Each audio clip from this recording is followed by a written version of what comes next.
നമസ്കാരം. പ്രധാന വാർത്തകൾ. കോതമംഗലം സ്വദേശിയായ യുവാവ് സൗദി അറേബ്യയിൽ വെടിയേറ്റ് മരിച്ചു. മരിച്ചത് സൗദിയിൽ സൂപ്പർമാർക്കറ്റിലെ തൊഴിലാളിയായ മരക്കാർ.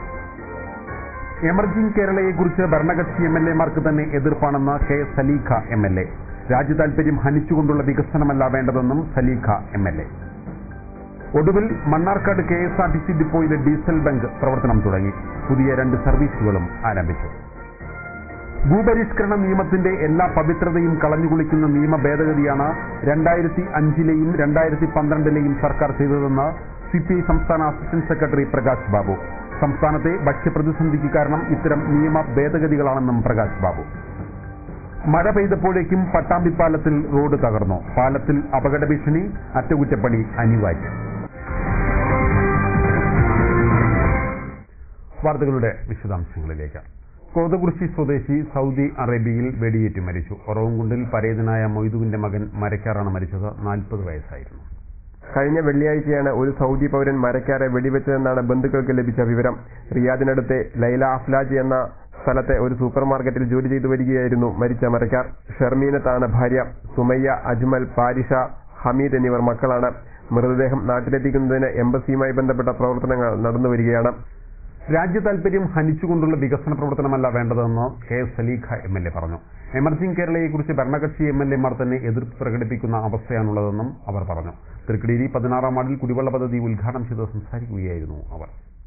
ഭരണത്തോടൊപ്പം നിൽക്കുന്ന MLA-മാർ ഉൾപ്പെടെ ഇത്തരം വികസനത്തെ അംഗീകരിക്കാനാവില്ല. അവരുടെ രാഷ്ട്രീയ നേതാക്കൾ ഉൾപ്പെടെ ഇത്തരം വികസനത്തെ അംഗീകരിക്കാനാവില്ല എന്ന് പരസ്യമായി പറയുന്ന അവസ്ഥയിലേക്ക് നമ്മുടെ നാട് നീങ്ങുന്നു എന്ന് നമുക്കറിയാം. അപ്പോ ഇത്തരം കാര്യങ്ങൾ എല്ലാം നാം ഗൗരവത്തോടുകൂടി ഉൾക്കൊണ്ട് തന്നെ നമ്മുടെ നാട്ടിൽ വികസനം നടക്കണം. പക്ഷേ നമ്മുടെ രാജ്യത്തിന്റെ താല്പര്യങ്ങൾ ഹനിച്ചുകൊണ്ടല്ല, നാം നേടിയെടുത്ത നേട്ടങ്ങളെ നിലനിർത്തിക്കൊണ്ടും രാജ്യത്തെ ജനങ്ങളുടെ ആവശ്യങ്ങൾക്കനുസരിച്ചുകൊണ്ട് വികസനങ്ങൾ നടപ്പാക്കുമ്പോൾ രാജ്യത്തെ താല്പര്യങ്ങൾ ഒന്നും തന്നെ ഹനിക്കപ്പെടാതെ ഈ രാജ്യത്തെ വികസനം നടപ്പിലാക്കണമെന്ന് ആഗ്രഹിക്കുന്നവരാണ് ഈ രാജ്യത്തെ ഭൂരിപക്ഷം ജനങ്ങളും. അതുതന്നെ മുൻ രാജ്യസഭാംഗം KE ഇസ്രായേലിന്റെ MP ഫണ്ടിൽ നിന്നും 10 ലക്ഷം രൂപ ചിലവഴിച്ചാണ് തൃക്കടീരി 16-ാം വാർഡ് പാലപ്പെട്ട കുടിവെള്ള പദ്ധതി പൂർത്തീകരിച്ചത്. ഗ്രാമപഞ്ചായത്ത് പ്രസിഡന്റ് AP ലതിക ചടങ്ങിൽ അധ്യക്ഷത വഹിച്ചു. തൃക്കടീരി ഗ്രാമപഞ്ചായത്ത് വൈസ് പ്രസിഡന്റ് OK സേതുലവി, ജില്ലാ പഞ്ചായത്ത് അംഗം P വാസു, ക്ഷേമകാര്യ standing committee chairman T Kuttikrishnan തുടങ്ങിയവർ പങ്കെടുത്ത് സംസാരിച്ചു. ഇന്ത്യൻ ചരിത്രത്തിൽ നാഴികക്കല്ലായിരുന്ന ഭൂപരിഷ്കരണ നിയമത്തിന്റെ എല്ലാ പവിത്രതയും കളഞ്ഞുകുളിക്കുന്ന നിയമ ഭേദഗതിയാണ് 2005-ലെയും 2012-ലെയും സർക്കാർ ചെയ്തതെന്ന് CPI സംസ്ഥാന അസിസ്റ്റന്റ് സെക്രട്ടറി പ്രകാശ് ബാബു പറഞ്ഞു. സംസ്ഥാനം ഭക്ഷ്യപ്രതിസന്ധിയിലേക്ക് നീങ്ങുന്നത് ഇത്തരം നിയമ ഭേദഗതികളാണെന്നും അദ്ദേഹം പറഞ്ഞു. കിസാൻ സഭ മണ്ണാർക്കാട് സംഘടിപ്പിച്ച കാർഷിക സെമിനാറിന്റെ ഉദ്ഘാടനം നിർവഹിച്ച് സംസാരിക്കുകയായിരുന്നു അദ്ദേഹം. നിയമസഭയിൽ അവതരിപ്പിച്ച 2006-ലെ 21-ാം നമ്പർ നിയമവും 2012-ലെ 6-ാം നമ്പർ നിയമവും, ആ 2 നിയമവും ഇന്ന് പ്രാബല്യത്തിലായതോടുകൂടി കേരള ഭൂപരിഷ്കരണ നിയമത്തിലെ കർമ്മ ഏടുകളായി 2005-ലെ ആ നിയമങ്ങൾ ഇന്ന് മാറിയിരിക്കുന്നു. രാജ്യത്തിന്റെ നിലയിൽ ഒരു മാതൃകാ നിയമനിർമ്മാണമെന്ന നിലയിൽ കേരള മോഡൽ വികസന പദ്ധതിയിൽ ഏറ്റവും പ്രധാനപ്പെട്ട ഒരു സ്ഥാനം വഹിക്കുന്ന ആ ഭൂപരിഷ്കരണ നിയമത്തിന്റെ എല്ലാ അന്തഃസത്തയും കളഞ്ഞുകൊടുത്തുകൊണ്ടുള്ള നിയമനിർമ്മാണമാണ് 2005-ൽ കൂടി നടപ്പിലാക്കിയ 2006-ലെയും 2012-ലെയും ആ നിയമനിർമ്മാണം. ആ ഭൂപരിഷ്കരണ നിയമത്തിൽ കൂടി ഈ കേരളത്തിൽ നിലനിന്നിരുന്ന ഒരു സാമൂഹ്യ വ്യവസ്ഥയെ വേരോടെ പിടിച്ചു കളയാൻ കഴിഞ്ഞ ആ നിയമനിർമ്മാണത്തിന്റെ എല്ലാ പവിത്രതയെയും കളങ്കപ്പെടുത്തിക്കൊണ്ട് അതിന്റെ അന്തഃസത്തയെ എതിർത്തുകൊണ്ട് അതിനെ ഇല്ലാതാക്കിക്കൊണ്ടുള്ള നിയമനിർമ്മാണത്തിലേക്ക് ഈ ഗവൺമെന്റ് പോയി എന്നതാണ് അവർ ഈ കേരളത്തിലെ ജനതയോട് കാണിച്ച ഏറ്റവും വലിയ പാതകം എന്നാണ് എന്റെ. പാലക്കാട് നടക്കുന്ന കിസാൻ സഭ സംസ്ഥാന സമ്മേളനത്തിന്റെ ഭാഗമായാണ് മണ്ണാർക്കാട് കാർഷിക സെമിനാർ സംഘടിപ്പിച്ചത്. ഭൂപരിഷ്കരണ നിയമ ഭേദഗതിയും ഭക്ഷ്യസുരക്ഷയും എന്ന വിഷയത്തിലായിരുന്നു സെമിനാർ നടന്നത്. കിസാൻ സഭ സംസ്ഥാന പ്രസിഡന്റ് V ചാമുണ്ണി വിഷയം അവതരിപ്പിച്ചു. CPI സംസ്ഥാന കമ്മിറ്റി അംഗം ജോസ് ബേബി അധ്യക്ഷത വഹിച്ചു. കളത്തിൽ Abdulla, KS Sudarsanakumar, Sathyan Mokeri, P Prabhakaran, P Kumaran, P Sivadasan, KK Rajan തുടങ്ങിയവർ സംസാരിച്ചു. മണ്ണാർക്കാട് KSRTC സബ് ഡിപ്പോയിലെ ഡീസൽ ബങ്കിന്റെ പ്രവർത്തനം തുടങ്ങി. 2 പുതിയ സർവീസുകളും ഞായറാഴ്ച ആരംഭിച്ചു.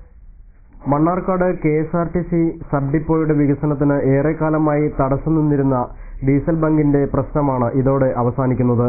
2 വർഷത്തോളമായി പണി പൂർത്തീകരിച്ച് ഉദ്ഘാടനവും കഴിഞ്ഞുകിടക്കുന്ന ബങ്ക് ചില സാങ്കേതിക കുരുക്കിൽപ്പെട്ട് ഡീസൽ നിറയ്ക്കാൻ കഴിഞ്ഞിരുന്നില്ല. ഇനി മലയോര മേഖലകളിലേക്ക് കൂടുതൽ സർവീസുകൾ നടത്താനാവുമെന്ന പ്രതീക്ഷയിലാണ് അധികൃതർ. ഞായറാഴ്ച അട്ടപ്പാടി മേഖലയിലേക്കും തിരുവിഴാങ്കുന്ന്, കച്ചേരിപ്പറമ്പ്, അമ്പലപ്പാറ, എടത്തനാട്ടുകര മേഖലകളെയും തമ്മിൽ ബന്ധിപ്പിക്കുന്നതുമായ 2 സർവീസുകൾ ആരംഭിച്ചിട്ടുണ്ട്. കച്ചേരിപ്പറമ്പിലേക്ക് ആദ്യമായാണ് KSRTC സർവീസ് നടത്തുന്നത്. ഡീസൽ ബങ്കിന്റെ ഉദ്ഘാടനവും പുതിയ സർവീസുകളുടെ ഫ്ളാഗ് ഓഫ് കർമ്മവും N. ഷംസുദ്ദീൻ MLA നിർവഹിച്ചു. Block panchayat president P. Rafeeqa അധ്യക്ഷത വഹിച്ചു. DTO K. Vijayakumar, P. Ahmed Ashraf, M. Unneen, M. Chandrasekharan, V. Unnimadhavan തുടങ്ങിയവർ സംസാരിച്ചു.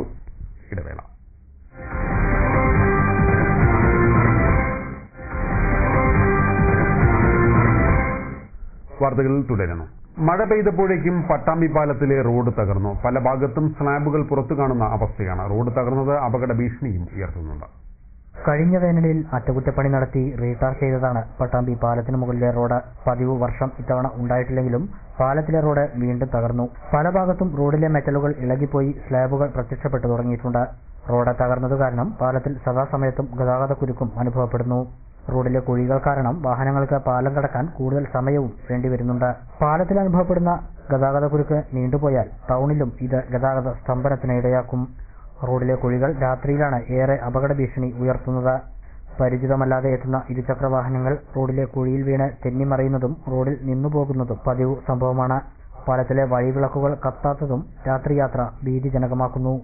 പുതിയ പാലത്തിനായുള്ള ഇൻവെസ്റ്റിഗേഷൻ റിപ്പോർട്ട് സർക്കാരിന് സമർപ്പിച്ചിട്ടുണ്ടെങ്കിലും ഇത് യാഥാർത്ഥ്യമാവണമെങ്കിൽ ഇനിയും വർഷങ്ങൾ വേണ്ടിവന്നേക്കും. ഈ സാഹചര്യത്തിൽ നിലവിലെ പാലം അടിയന്തരമായി അറ്റകുറ്റപ്പണി നടത്തേണ്ടത് അനിവാര്യമായിരിക്കുകയാണ്. മുകൾ ഭാഗം മാത്രമല്ല, പാലത്തിന്റെ അടിഭാഗവും സ്ലാബുകൾ ഇളകി ദ്രവിച്ച അവസ്ഥയിലാണ്. ജനകീയ കൂട്ടായ്മയിൽ നിർമ്മിക്കുന്നതിന് പദ്ധതിയിട്ട പെരിന്തൽമണ്ണ ഗവൺമെന്റ് താലൂക്ക് ആശുപത്രിയിലെ മോർച്ചറി നിർമ്മാണം നടപ്പിലായില്ല. സൗകര്യങ്ങൾ തീരെ ഇല്ലാത്ത ചെറിയ മുറിയിലാണ് ഇപ്പോൾ മൃതദേഹങ്ങൾ പോസ്റ്റ്മോർട്ടം ചെയ്യുന്നത്. പെരിന്തൽമണ്ണ താലൂക്ക് ആശുപത്രിയിലെ മോർച്ചറി ആധുനിക സംവിധാനത്തോടെ നവീകരിക്കുന്നതിന് 2010 മുൻ MLA V. ശശികുമാറിന്റെ നേതൃത്വത്തിൽ പദ്ധതി തയ്യാറാക്കിയിരുന്നു. MLA MP നഗരസഭാ ഫണ്ടുകളും വിവിധ സ്ഥാപനങ്ങളുടെയും സംഘടനകളുടെയും ധനസഹായവും ഉപയോഗപ്പെടുത്തി മോർച്ചറി നവീകരിക്കുന്നതിനായിരുന്നു പദ്ധതി. നഗരത്തിലെ വിവിധ സ്വകാര്യ ആശുപത്രികളും സന്നദ്ധ സംഘടനകളും സഹായ വാഗ്ദാനവുമായി രംഗത്തു വന്നെങ്കിലും പദ്ധതിയുടെ തുടർ പ്രവർത്തനങ്ങൾ പിന്നീട് ഉണ്ടായില്ല. കോഴിക്കോട് മെഡിക്കൽ കോളേജ് കഴിഞ്ഞാൽ ഏറ്റവും കൂടുതൽ മൃതദേഹങ്ങൾ പോസ്റ്റ്മോർട്ടം ചെയ്യുന്നത് പെരിന്തൽമണ്ണ ഗവൺമെന്റ് താലൂക്ക് ആശുപത്രിയിലാണ്. ദിവസവും 3-4 മൃതദേഹങ്ങൾ പെരിന്തൽമണ്ണ താലൂക്ക് ആശുപത്രിയിലെ മോർച്ചറിയിൽ പോസ്റ്റ്മോർട്ടം ചെയ്യുന്നുണ്ട്. റോട്ടറി ക്ലബ്ബ് നിർമ്മിച്ചു നൽകിയ ചെറിയ മുറിയിലാണ് പോസ്റ്റ്മോർട്ടം നടത്തുന്നത്. ഇപ്പോൾ പോസ്റ്റ്മോർട്ടം നടത്തുന്നത്. മതാചാരപ്രകാരം മൃതദേഹങ്ങളെ മരണാനന്തര ക്രിയകൾ നടത്തുന്നതിന് ഇവിടെ സൗകര്യമില്ല. മൃതദേഹങ്ങളുടെ കൂടെ വന്നവർക്ക് രാത്രിയിൽ തങ്ങുന്നതിന് വിശ്രമ കേന്ദ്രം പോലും ഇവിടെയില്ല. നഗരത്തിന് പുതിയ മന്ത്രി ഉണ്ടായിട്ടും ഇതാണ് സ്ഥിതി. ആധുനിക സംവിധാനത്തോടെ പുതിയ മോർച്ചറി നിർമ്മിക്കണമെന്ന ആവശ്യം ശക്തമായിരിക്കുകയാണിപ്പോൾ. ഓണാഘോഷത്തിന്റെ ഭാഗമായി കുമരമ്പത്തൂർ അക്കിപ്പാടത്ത് നടന്ന വടംവലി മത്സരം കാണികളെ ആവേശഭരിതരാക്കി. മത്സരത്തിൽ കടമ്പഴിപ്പുറം സൃഷ്ടി ഫർണിച്ചർ ജേതാക്കളായി. കുമരമ്പത്തൂർ 5-ാം വാർഡിലെ അക്കിപ്പാടത്ത് ജനകീയ വായനശാലയുടെ നേതൃത്വത്തിലാണ് 13 ടീമുകൾ പങ്കെടുത്ത ആവേശോജ്വലമായ വടംവലി മത്സരം നടന്നത്. ഫൈനൽ മത്സരത്തിൽ വെള്ളപ്പാടം ന്യൂ സ്റ്റാറിനെ തോൽപ്പിച്ചാണ് കടമ്പഴിപ്പുറം സൃഷ്ടി ഫർണിച്ചർ ടീം ജേതാക്കളായത്. 1-ാം സമ്മാനം 3001 രൂപയും 2-ാം സമ്മാനം 1501 രൂപയുമാണ് സമ്മാനങ്ങൾ നൽകിയത്.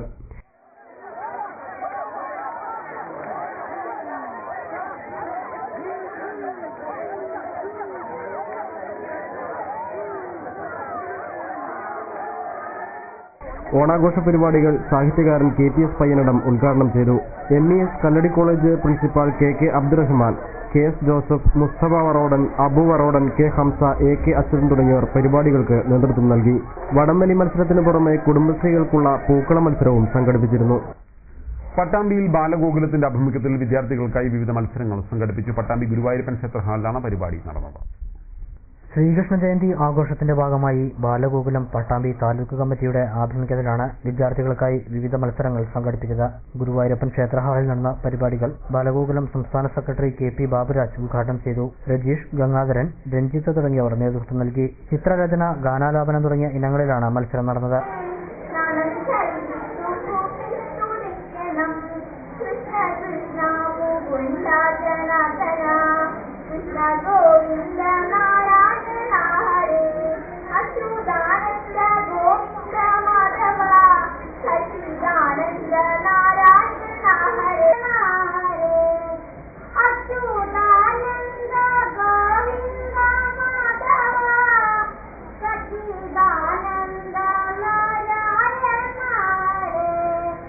വൈകിട്ട് ശ്രീകൃഷ്ണ ജയന്തി ആഘോഷങ്ങളുടെ ഭാഗമായുള്ള വിളംബര ഘോഷയാത്രയും നടത്തി.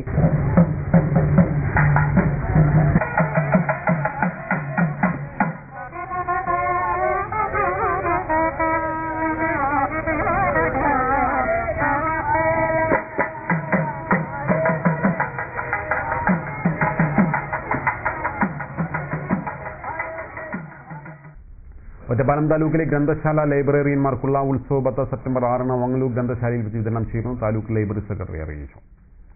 പ്രധാന വാർത്തകൾ വീണ്ടും. കോതമംഗലം സ്വദേശിയായ യുവാവ് സൗദി അറേബ്യയിൽ വെടിയേറ്റ് മരിച്ചു. മരിച്ചത് സൗദിയിൽ സൂപ്പർ മാർക്കറ്റിലെ തൊഴിലാളിയായ മരയ്ക്ക. എമർജിംഗ് കേരളയെക്കുറിച്ച് ഭരണകക്ഷി MLA-മാർക്ക് തന്നെ എതിർപ്പാണെന്ന് കെ സലീഖ MLA. രാജ്യതാൽപര്യം ഹനിച്ചുകൊണ്ടുള്ള വികസനമല്ല വേണ്ടതെന്നും സലീഖ MLA. ഒടുവിൽ മണ്ണാർക്കാട് KSRTC ഡിപ്പോയിലെ ഡീസൽ ബങ്ക് പ്രവർത്തനം തുടങ്ങി. പുതിയ 2 സർവീസുകളും ആരംഭിച്ചു. ഭൂപരിഷ്കരണ നിയമത്തിന്റെ എല്ലാ പവിത്രതയും കളഞ്ഞുകുളിക്കുന്ന നിയമ ഭേദഗതിയാണ് 2005-ലെയും 2012-ലെയും സർക്കാർ ചെയ്തതെന്ന് CPI സംസ്ഥാന അസിസ്റ്റന്റ് സെക്രട്ടറി പ്രകാശ് ബാബു. സംസ്ഥാനത്തെ ഭക്ഷ്യപ്രതിസന്ധിക്ക് കാരണം ഇത്തരം നിയമ ഭേദഗതികളാണെന്നും പ്രകാശ് ബാബു.